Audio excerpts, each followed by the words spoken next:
Okay, everyone. I am so excited for today's episode because not only do we have an absolute powerhouse in the world of operations, systems, and coaching, but she also happens to be one of my besties.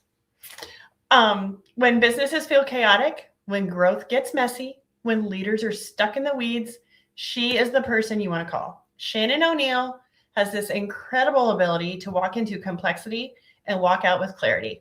She builds systems that actually work, creates operational foundations that scale, and coaches leaders to step into their highest level of impact without burning out. She's been a game changer for us, for our company, for Minnesota HomeGuys, and now as we move into this next chapter of franchising this brand and this product that we've created.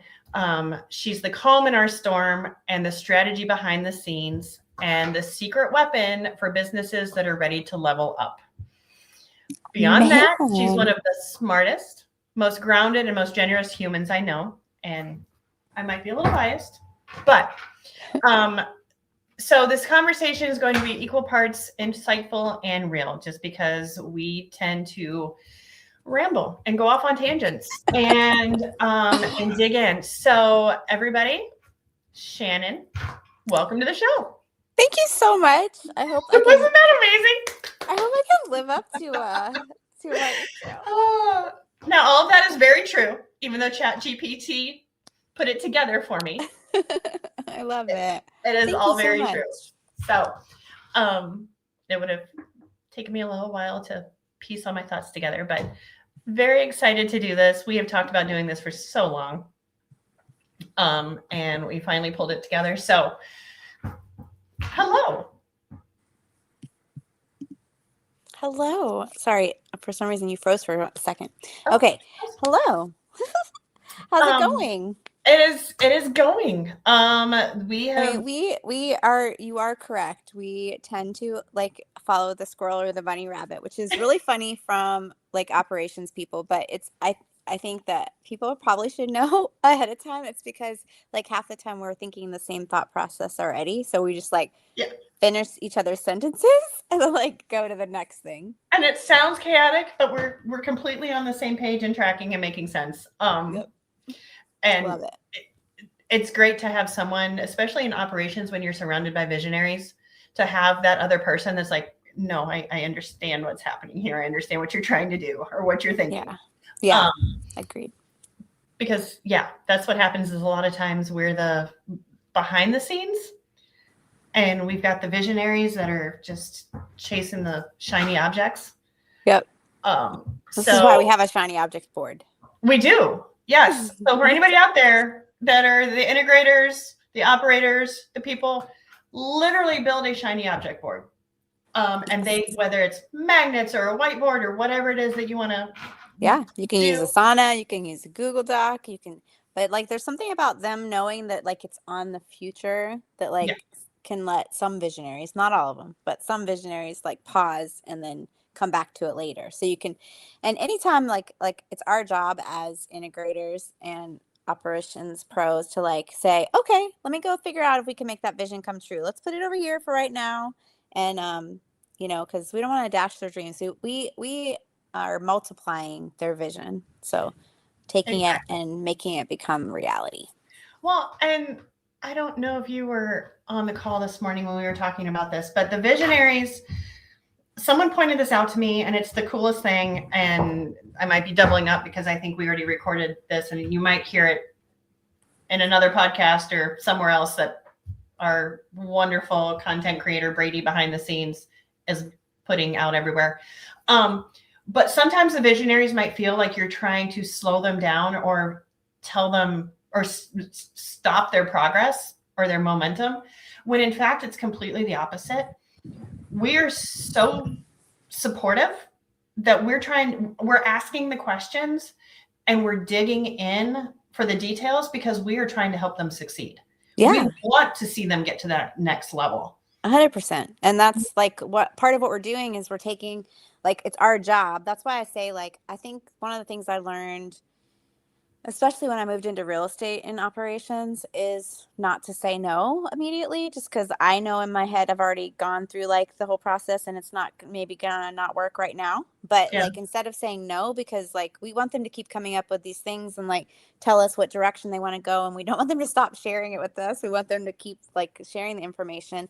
And so instead of saying no, I got to the point where I'd be like, oh, that's a really interesting idea. Let me take it and then go research it. And then the thing that we're doing, to your point, is like we're going and we're figuring out how much it costs, what kind of people do we need, what kind of systems do we need, how long is it going to take us, does it match like our goals that we're working towards right now? And if not, when will it? And if it will ever. And so that way, because like part of what we get to do is take all these visions and dreams and we're trying to make them into reality. And we can't do that unless we know like how to get there. And so that's our job to figure out. Yep, exactly. And, you know, sometimes, yeah, like I said to them, it sometimes seems like we're slowing them down, but we're really just trying to figure out how to get this done. So along those lines, that brings me to like to our first talking point here that, again, our wonderful podcast producer, Brady, has put together for us to keep us on track. So while, you know, and we're in a position right now where we have Minnesota HomeGuys. We got it to a certain level. And we were kind of at that, what do we do next? Are we just happy where we are? Do we just let it keep doing its thing? Or do we want to take this to the next level? And they decided we wanted to scale this, take it to the next level. Well, what does that look like? Yeah. So that's where we brought Shannon in to, one, button up what we had. Really dive into the business, analyze our systems, analyze our operations, document our SOPs, make sure that we are in a position and that foundation is strong. So when we take that next step, because we're going to be figuring that out next, like now you're diving into something new. So as we're diving into this franchising, how are we able to take that next leap without as much chaos? Yeah. There's So still gonna be chaos. Yeah, I think minimize the chaos. I think people underestimate like what scaling actually means and like when people are ready to scale.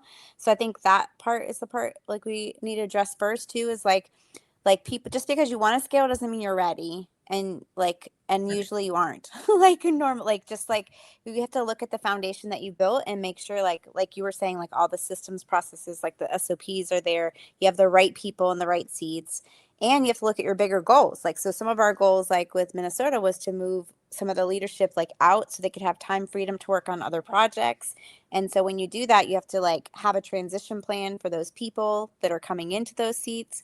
And then so now as we move into another new stage, it's going to be the same thing. Like we have a pipeline of like building things out. We have to make sure we have everything that we're duplicating from Minnesota to other people, like really buttoned up, and see how it changes from like market to market, and just like really analyzing like what is the difference between integrating what we have into businesses all over the country or integrating what we have into Minnesota, and what's different and what's the same. And then, of course, like getting out and meeting people and doing all that kind of fun stuff. Yep. And trusting the system that we've built. You know, it's been tested. Like we're able to go to other markets now. And, you know, we tested it out in Knoxville and they were literally our guinea pigs. We were not even planning on doing this. They just reached out like, hey, looking for some mentors. We're looking at doing this. Can we kind of pick your brain? And it evolved into this licensing, franchising thing that we've talked about, didn't know what it looked like. So we were able to take what we had here, give it to them, and see how it translated in a completely different market.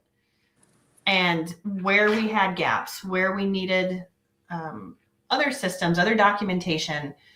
And they were very gracious and very patient with us as we navigated that. And they were like, okay, cool. We're ready to move it into another market. And so for the visionaries, it's, you know, they feel they can keep moving forward. And then you've got the systems behind the scenes that are keeping everything in motion. Yeah. So when you do that, when you're scaling, what do you see as one of the first things that breaks down? Well, usually it's the processes. Like everyone thinks because they're doing things that everyone knows the processes. Like, so there's a lot of like what like, you know, would be called in like older days, like the oral history, you know, like, so like when you're doing SOPs, if they're not like written expectations, there's usually a big gap between like what ownership or leadership thinks people understand as their expectations, roles, and responsibilities, and then what the employees actually think are their roles and responsibilities. And so that's the first gap that I like to identify and like close is like who's supposed to be doing what, how are they supposed to be doing it, and do they understand that? And then and it's amazing, like usually that's the first like eye opener that people have because they're like, no, it's fine, we got this. And like when you look at it and like that part is out. And then also, are the mission, vision, values, are they defined? Does everyone know what they are? And if not, then we work through like, what is that? Where do you want to go? What goals are we actually working towards? And like, are we all trying to create the same culture? Is everyone who works here part of that culture?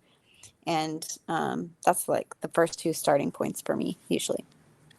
Yeah, and we found that too is as you start to scale or you move in a different direction or just even as things adjust, you start to see some of those values and characteristics really come out because people either really embrace it and dive in or it's not a good fit.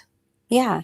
And making sure that they're not just like on a piece of paper on the wall, but like you're actually like your company's hiring by core values, they're firing by core values, they're slow to hire, quick to fire, and that it's based on those things that you're making sure like yes, you want people with good skills and you want to get A+ rock stars, but like it's a lot, you can't really teach culture. Like people either have like the kind of culture and the values that you want or they don't. And so that's like a big push for us when we are like focused on hiring someone is like, do they meet our culture and what we're trying to create?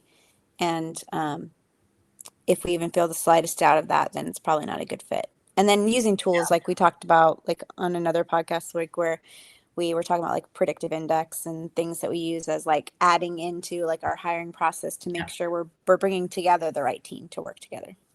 Well, I'm laughing because, of course, we were going to say the same thing about the predictive index, and we've really leaned into that and pushed that a lot with even not even our business and our industry, but anybody we talk to, like in another business or, you know, the little boutique across the street. And have you used the predictive index to make sure that you really do have a quality salesperson here or a quality, you know, accounting person or, you know, whatever the role is.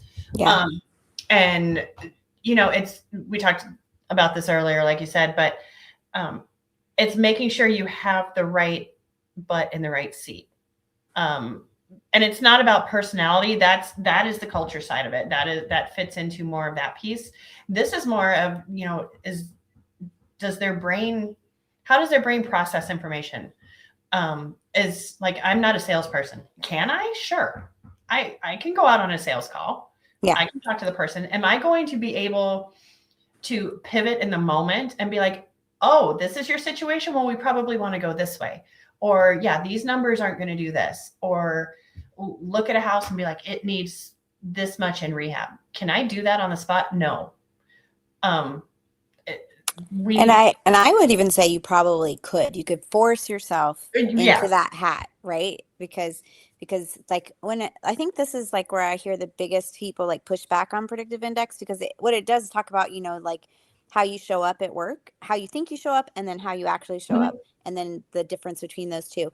But like a lot of entrepreneurs obviously, and there might be people that are watching like have to wear all the hats. So they're like, those tests are dumb because like they don't like whatever, I do everything, right? Well, that's because you have to. You're like forced in that. That is not the way to multiply your company or to grow and scale. No. Like when you get to a point where you're ready to get bigger, you should be wearing your superpower hat. You know, like where am I going to thrive? Where am I going to give the best work? And then surround yourself with people that have the skills you don't have or that you're not as good at. And you can identify that like a lot quicker if you have something like predictive index. Exactly. We talked to someone last week at the investor field meeting, he got up and was giving his presentation and was frustrated with one of his employees, and I can't remember what the position was, but like they're not being proactive and they're not doing what I would do and they're not thinking like me. And someone raised their hand and said, you don't want them to do that. Exactly. You do not want to hire another you, because that's not going to support the business. And it's just another you in that position. Yeah. And you need someone that has a different skill set. You don't need that same skill set. And that's why James and Jaden, when they first started this, they're like, okay, wait a minute. This is taking off. We need someone to do transaction coordination and, pay the bills and set up utilities and do all these the things that we hate doing. Yeah. And we're not very good at. And that we're not good at. It's kind of being vulnerable, because you're going to lean into the fact that this is not my thing. Like in talking about me going on a sales call, like you said, yes, I can. Do I want to? It'll exhaust me. It will drain my energy. It will doing accounting. No. How many times have I'm like, I don't want to. I feel like in the first month that I was here, you told me like 72 times. So like when I can get all this accounting off my plate, that would be great, Shannon. Like that'd be great. I'm like, I don't want to. I don't like it. It's not. So yeah. But okay. So along those same lines, how do you scale without losing that momentum?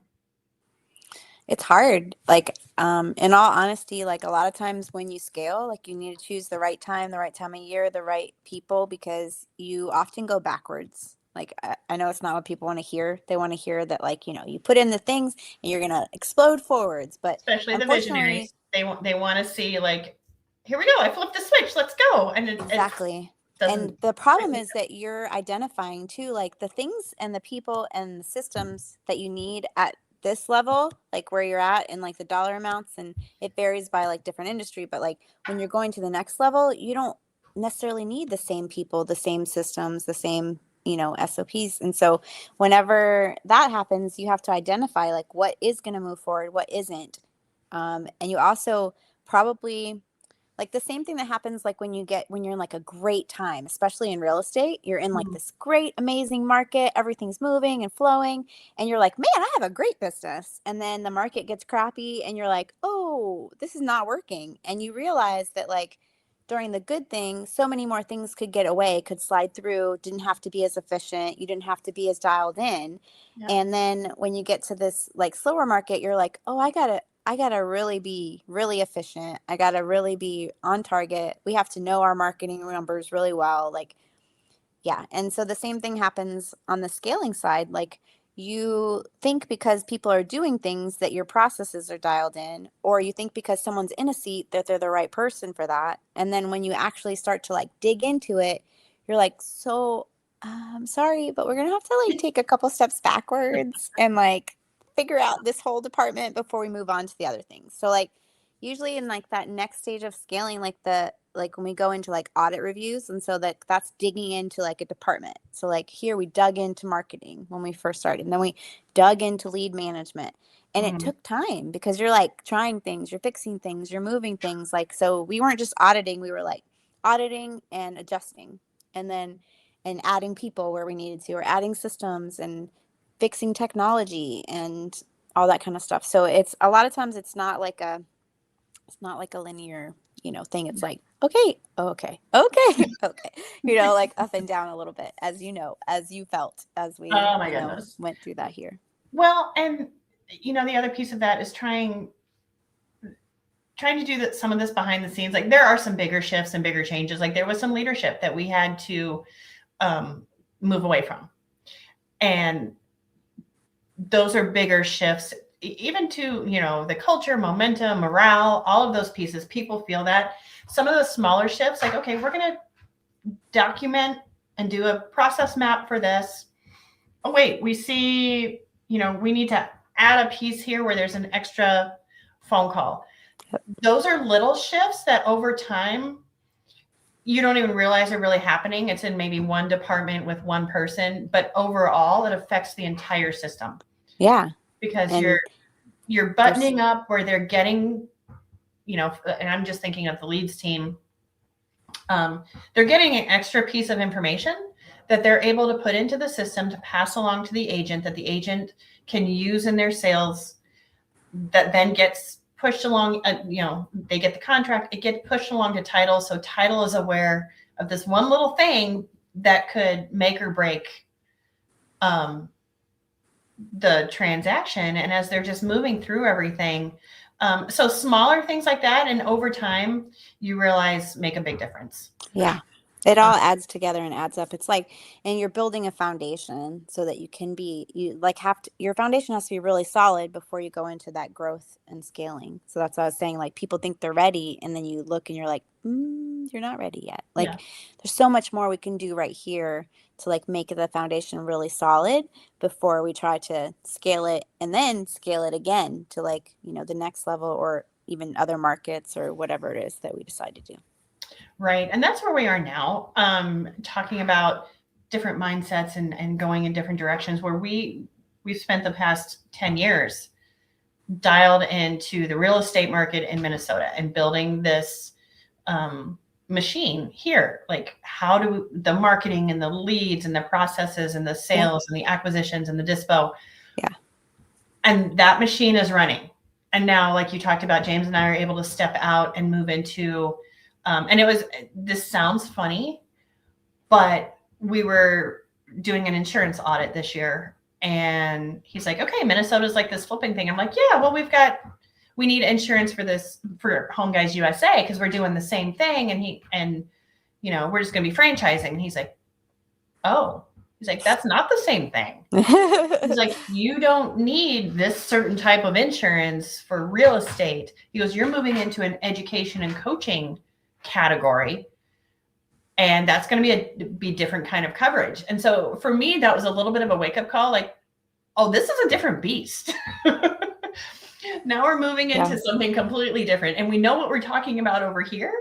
And so now we need to make that mindset and that shift into a different, not a different industry, but like I said, just a different mindset.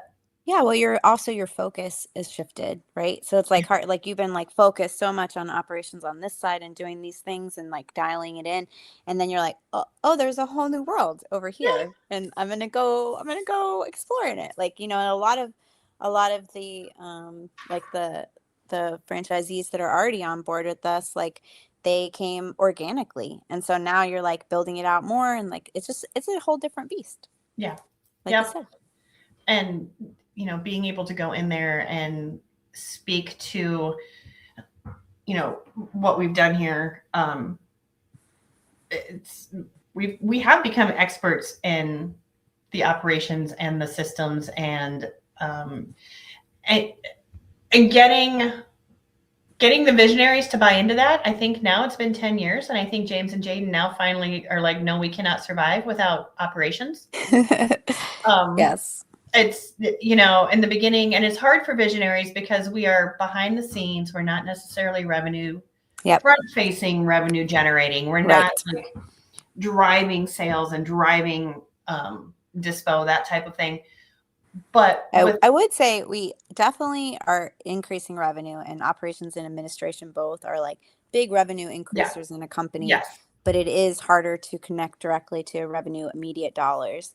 And that kind of speaks back to what you were talking about earlier, like when you were at the mastermind and they were talking about like the person's not like me, right? So like when we think about like people being productive and like the way that operations thinks and the way that visionaries think is like completely opposite. And so like when you start to realize that like when like a really good EA, a really good VA, like an executive assistant, virtual assistant, a good administrator, a good ops manager, like those people they can change your life because they can come in and take what you're doing and they can multiply it. And so like they can make everything more efficient for you. They can, streamline everything you didn't even know you needed streamlined.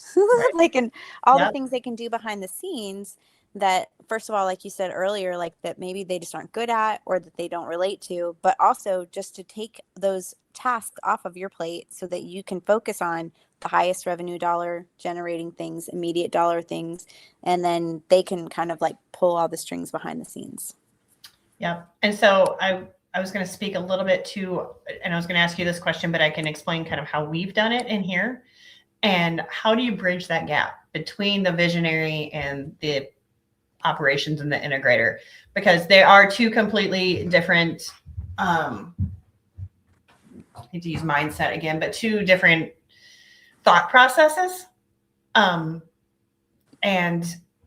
so we here, we were a little unique. And when it came time when they like, hey, we need an integrator, we need someone to organize us, James was like, we have to hire Jen.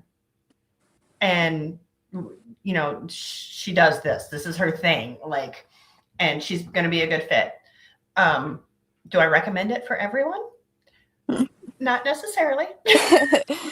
We should say, yes, as a spouse, like it adds a whole nother, like family in a business adds a whole nother dynamic. It's a whole nother level. But that could be a whole nother podcast. Whole nother therapy podcast. That is a whole nother therapy podcast. In fact, that's actually not a bad idea. Because there are multiple family members involved in this business, and that would actually probably be whether you're looking at a Jerry Springer show or you're looking at getting us all on a podcast together. That could be fun. But yeah, bridging that gap. And again, James just knew. He's like, no, this is going to be a good fit. So we had a little bit of a different relationship dynamic coming in, but also having and knowing that they needed that position and leaning into that position are also two different things. Yeah. And trusting that position, like that position, like really needs to be somebody that you trust and push into. Yeah. Invest in. And trying to get visionaries to document things or communicate or, all that where I'm like, follow the process that you create. You need to follow the process. And when you're just onesie twosie, when we were little and I could chase them down, it was fine. As we started growing and we had multiple people and, the agents are running rogue and James is over here chasing shiny objects and Jaden's throwing out new direct mail pieces, every other week. You do have to have a system. You have to have it organized. And for whatever that looks like for you, for your business, it's like, just make sure that you are keeping track. And it came back to what you said earlier about expectations. It was year 2 and we had the 3 of us sat down and gave everybody goals on, hey, what are you going to work on this year? Whether it's communication. Jaden's was communicating expectations. And then he went like way overboard with it. And he's like, I'm communicating my expectation that I want this to happen. And I'm like, okay, duly noted. So it was funny, but making sure, and then holding each other accountable. For us, that looks like having daily huddles, like even with James and Jaden, when we can catch them, but just having that 10, 15 minute, half hour check-in, like, here's where we are today, because they want to see that progress. They want to see that momentum. And just, here's what I did. Here's where we are. Here's where I need some input. Yeah. And they want to see it in a simple format too. Like, yeah, like we dig into things and like other personalities in a company, like have all these spreadsheets and the things and they just want to see like the bottom line and like have a quick update of it. And I think the teams that I know that are doing the best, including y'all, are meeting like daily huddles, are using something like Asana or tracking, project management tracking and like moving tasks forward and they have like checks and balances. And then also that I think the piece and like one of y'all's core values is extreme ownership. And like when you can, and I think that's something people always are working on making better. But like when you can really sit in your own seat and you can hold yourself accountable, like by having that extreme ownership, which is just where you know where you're supposed to be, where your numbers are, you know what your number is that you're working towards, and you know the goals the company's working towards. Like everything's just aligned. And then if you get off track, guess what? No one else has to tell you. You like put yourself back on track, and you're going to your person you report to, and you're saying, man, this is where I'm off track. Here's how I'm going to get back on track. Here's, how I'm going to fix this thing that I'm, not quite meeting. And then I think that helps a lot too. Yeah. And like you mentioned the core values, and that is something. So we have in our business every Monday morning, we have the Monday morning meetings, and we have the entire team either in the office or remotely. We get everybody, I think probably 20 people now, tune in. And the first thing we do is a core value reminder. And we simplified it this year. It's I2E. So it's innovation, integrity, and extreme ownership. Yeah. And everybody at any moment, you ask them, what are our core values? Innovation, integrity, extreme ownership. And that's what that's kind of what we live by. And then we break it down, and we'll have, a little talking point, like a little 2-minute talking point about something related to one of those. Like, how can we improve? How are we using that? How did someone step up into one of those core values last week? And it holds everybody, like you talked about, holding everybody accountable. We have this team. They are all, and we're all on the same team. I mean, we're all working toward the same goal. And then through that meeting, we take a look at, hey, what did last week look like? Here are our numbers. Here's how we're kind of tracking to stay on track. Did anybody have any issues? Did anybody run into anything weird or kooky or, need anything? And it's usually, a half hour to an hour. We're able to kind of go through all of this. And it's a nice point to, again, keep everyone engaged, feeling part of the team. Like I said, we have virtual assistants in the Philippines, in Mexico, and they feel part of the team. They're not just floating out there behind the scenes. Like we're engaged, they're engaged. So, and that all comes back to operations and systems, documentation, making sure we're all, again, holding each other accountable. People know their role too, that like what they're responsible for. They can communicate and speak to their position, own their little piece of the company. And that comes back to all that, the documentation and the SOPs and all that fun stuff. Yeah. And then even to push even further into what you're saying, like the other way, like, so I believe like I said, you don't want the core values to be like just a sign on the wall. And so if you're not living them, everyone doesn't know them. If it's like really complicated and people can't remember them, then those are not helpful. And like we push into it not only with like just like showing signs. If there's celebrations like integrity, we have a monthly award for innovation that that goes right with our core values.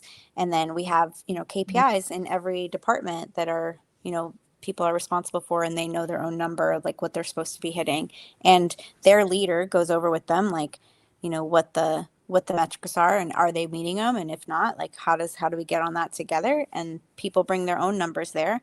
In fact, even our team meeting is not even ran by top leadership anymore. It's like ran by, leaders that we've trained up into those positions. It's so fun to watch them like grow into their own. And we could have a whole nother podcast on delegation. We should do that. We should invite, we've had a couple people that have just developed into complete 180 from when they started. And it's in a very short time period. Yeah. Because it's very focused. They had very focused training and onboarding. Like, man, making portals for onboarding, like, has just been like a game changer too. Like just having a really organized place for SOPs to be like, that goes back to like what you were saying, like go back and tell me a little bit more like about like what it was like being an integrator when you started, and then like how that kind of evolved. It evolved through me almost just being a bulldog. and repetition. Like as we started doing transactions, like very early on, like the guys were going out, they're getting contracts signed and they're bringing them in and they're like, here, like, okay, when you bring me a contract, here's what I need you to do. And it was honestly for that piece, it was repetition. And they understood that I am the only one doing this. I've got 2 people coming at me with contracts and rehab scopes and funding requests and all the things. So in order for me to be efficient, like, and it was very simple in the beginning because that's what we could manage. I'm like, I need you guys to fill out this form or send me an email. I had an email template. I need this information. And then I'll figure out the rest. And, just enough for me. And if I had questions, I would still reach out, but it was just enough for me to like kind of get it to the next level. And then we built out from there. And again, it became a very repetitive thing where, if they send me something and I'm like, I don't know what to do with this. I don't have enough information. And they're like, okay, I'll fill out the form. I'm like, guys, if you fill out the form, I don't need to bug you. Yeah. I don't need to bother you. It just moves on. Yeah. Which is what's nice. Like when you grow and, when you like grow and you're able to put in people in the support positions that can do the things like, that are detail oriented, that are supporting someone that might be more sales focused, because salespeople in general, like, yes, there are some unicorns out there, but majority are not. Like they're focused on getting the deal and driven. And so then there's got to be support behind that. And it is nice when you can scale and you can get those layers of support underneath, because it just keeps making it. I'm going to keep saying the word multiplying, but it just like multiplies your efforts and has you focus on the things you're just really good at and staying in your superpowers. Yeah. And we grew so quickly. I mean, July of 2017 is our start date. That's when we got our, all of our, EIN information, and the company was recognized and established. We'd been operating for, probably 6 months before that. But we started in July, and by November, we brought on our first acquisitions person because James and Jaden were already at their capacity for being able to run all over town and look at properties and talk to people and have phone calls and do the follow-ups. James was answering his phone up at 10, 11 o'clock at night because we were the leads managers. So at that point we brought in a third person, and now I had 3 people coming at me with all of the pieces. But even when that's a good place to pause and like point out like how when it's time to bring on like that next person too. So like focusing, like you guys realize you are at your max capacity. This is all the bandwidth we have. Like nowadays we use like time studies and see what everyone's doing, like for leadership, and like what tasks we can take off that are like either lower dollar tasks or that are draining tasks or that are things that, they just shouldn't be even involved in.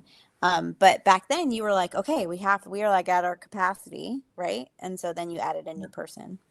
Yeah. And, and it is different, when you're that small, like you talked about earlier, you're wearing all the hats. It doesn't matter. Like I was doing transactions during the day and setting up utilities and all the admin stuff. And then at night we were heading over and we're going to clean a property, and we're going to, because that's what we had to do. And you were on a timeline. And then as we started adding people, we added Brad, and okay, now we've got a third guy out there. We tried I kept trying to get help. And every time I bring somebody in, they get hijacked. And then we had a new employee, but they weren't, Matt came to us. And we hired him as a marketing intern / admin assistant / all these things. Like and within 6 months, he was our leads manager. And then he moved into acquisitions, and then he was gone. He was off. Not gone. He's still here. He's still there. He was off with the races because that's what they hijacked him, and we like to joke about like James hijacking people.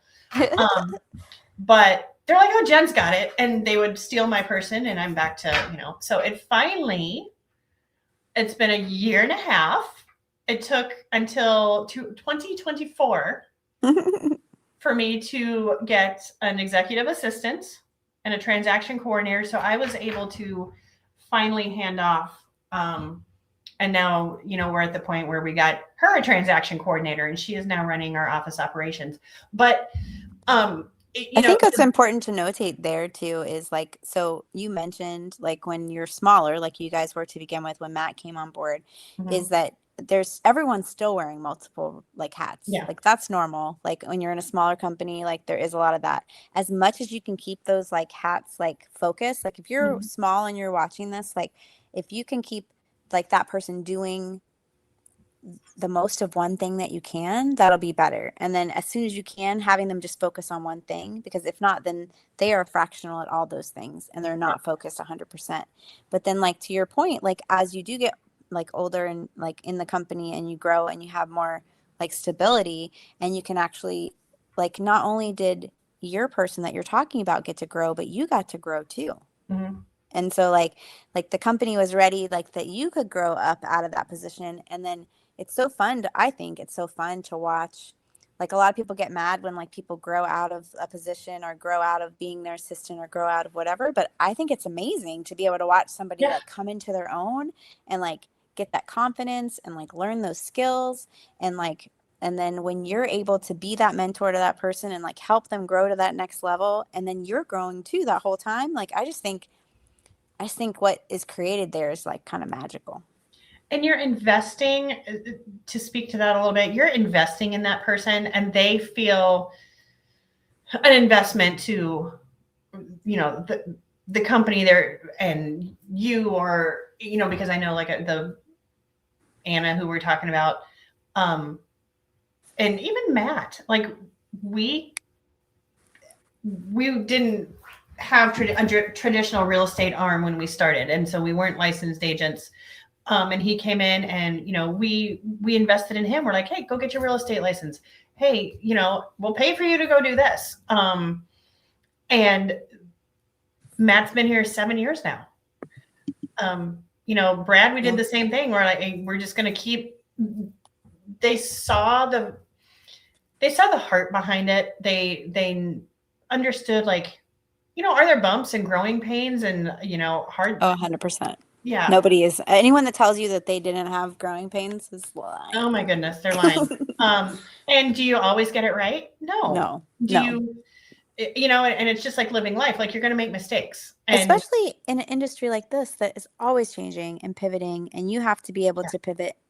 James's favorite word. Pivot. You have to be able to pivot with it, or else you're not going to make it. Yeah. And again, we're understanding if we do make a mistake, it's not intentional. It's not, we're trying to navigate, like you just said, a changing market that, day by day, week, month, whatever, it's constantly evolving, moving. Yeah.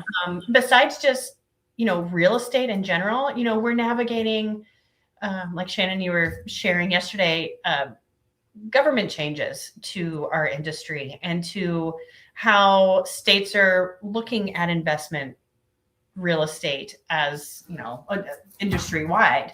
Yeah. And, we're trying to do this again with integrity, with heart. We've got competitors out there that it's just, people are just a number. Yeah.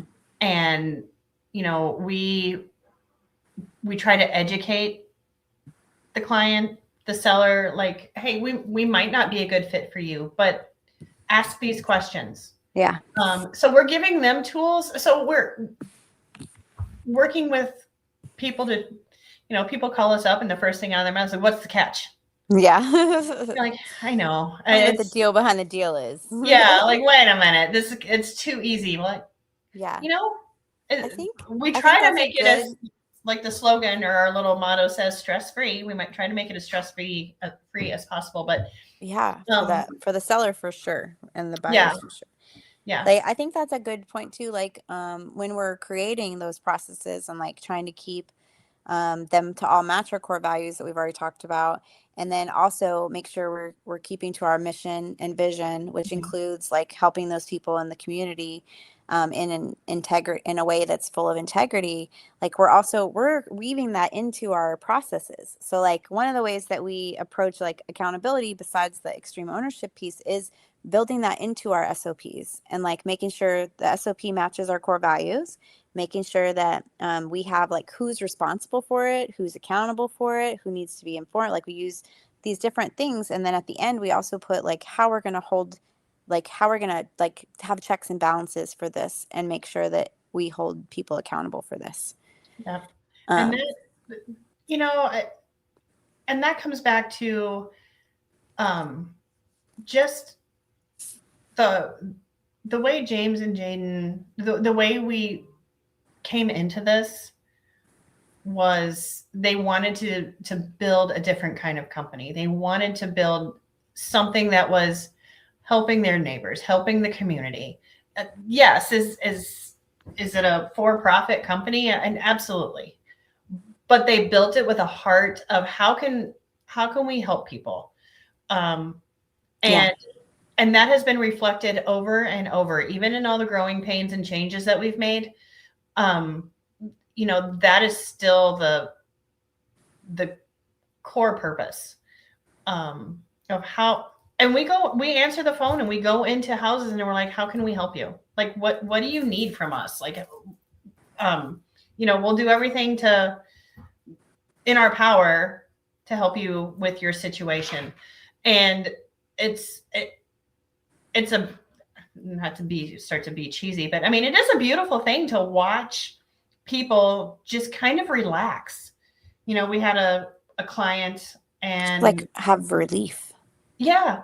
I mean, we had a client who, again, Matt, went in and they'd had other investors through, and her son was saying she's just tense and she wasn't, they're not having their best day. They're in a situation. They don't know what to do. And through having this message just ingrained in our culture of like, how can I help you? Matt walked in and he's like, hey, what? And you know, Matt, he's like the most unassuming, like chill, like, and he went in and he's like, what do you need? How can I help? And her son said, she literally exhaled and was just like, oh, and that's our goal. That's like something you can't put a price tag on. Right. And that's why we built this, like you just spoke to. And I think that was a great way to put it, is like, we've built that into our culture. Do we always get it right? No. Because we're human beings. It's crazy. I know. We forget sometimes. We try, and it's really cool. It's just a really cool thing to see. Yeah. So, and it was totally a leap of faith. I mean, to kind of go back to the origin story a little bit, you know, Jaden was doing this. He had a rental portfolio, was kind of dabbling. James was doing his firefighter thing. I was in corporate America, and they got together. I mean, being neighbors, they got together and kind of partnered on a couple projects and realized, yeah, we might be onto something. And the three of us all just dove in, like quit our jobs. Jaden had already quit his job probably the year prior and was trying to kind of dig more into the real estate.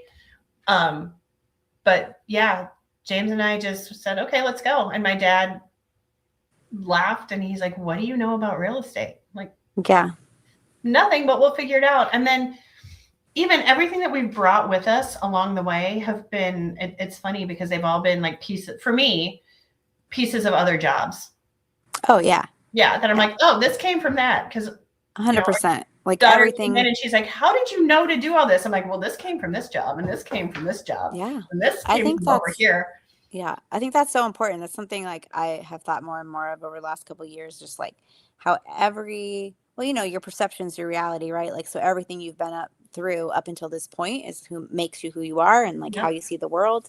But I also think like job wise, like there's just like this path that you're on, and like everything I've done before, even like random jobs and doing event planning, all those things like add up to like the skills that I needed to be in the role that I'm in now, and just loving it. So exactly, just led us all to this point, and now here we are. Now we're ready to share all of this knowledge with because you guys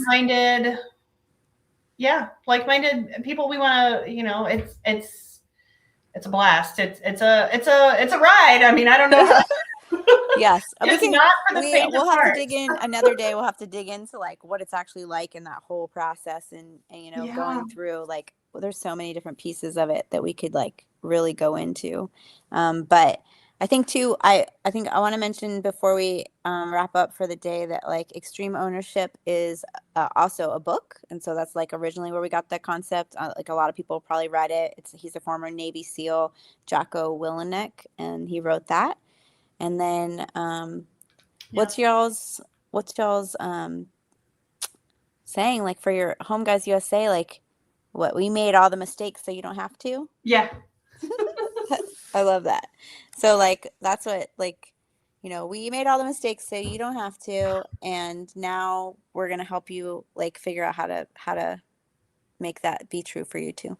Yeah. And it's not just, you know, a lot of places like, okay, here's the business in a box and here you go. See you later. We get very involved. So if you are interested in, you know, joining Home Guys Nation or interested in about the interested in the opportunity, just know we're going to be there. Like we're going to be in your business. We're gonna, literally, we're going to be up in your business. Because, you know, it's personal for us. It's personal to help you succeed. And we call it doing life together. It's an investment in you and your family, and it's very personal. So that's I love it. Operate. Well, I'm grateful that I get to be part of it. Yay. This was very exciting. So we had a great time, and Brady, Mr. Podcast Guru, is going to piece it all together. I think there's a lot of good information here that hopefully others find useful. So thank you, Shannon, for joining me. Thank you. Thanks for having me. It was so much fun. I can't wait to do it more. I know. We will this will be our weekly series on anything and everything operations. Love it. And I know Brady's got a ton of content that we can ramble on about. So we will tackle another topic next week. Yep. So, and if you have things you want us to talk about, just ask. Yeah. Shoot us an email. I'm sure our contact information will be added to this, and shoot me an email and we can talk about it. Anything operations. So thanks, Shannon. Bye. Bye.